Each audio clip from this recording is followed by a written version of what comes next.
Okay, so here we have the G and E letters together, the G and E digraph, and together it makes the J sound. J, J, J. Okay, so it just makes this sound here, the J sound.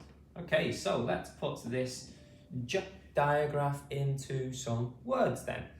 Okay, the first one is edge. Edge. Edge. Edge. Edge. I am near the edge of the camera frame, near the edge. Okay, or the edge of a cube. Okay, edge. I'm near the edge of a cliff.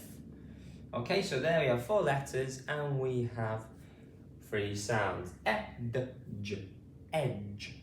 Okay, so going on to our next one, which is large. Large, which means big, obviously. Large. Large. Large. Large. Large. The whiteboard is quite large. It's a large whiteboard. Okay? Large. Large. Okay? 5 letters. 1, 2, 3, 4, 5. 5 letters and 3 sounds. Large. Large. Okay, and the last one with this digraph is strange. Strange.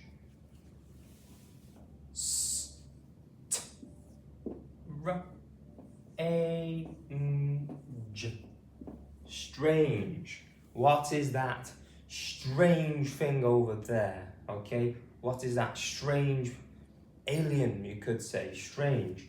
Okay, we've got 3 adjacent consonants here, together. We want to blend them quickly together, the 3 together, to make a sound. Strange. Strange.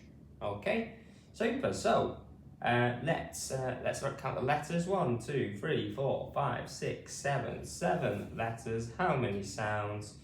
Okay, strange. 1, 2, 3, 4, 5, 6. 6 sounds. Okay, these are still separate sounds even though we're blending them quickly together. Okay, so let's go through them all again together then. Sit at home with me to practice your speaking skills. J, j, j. Edge, edge, edge. Large, large, large. And strange, strange, strange. Okay, super. So let's go on.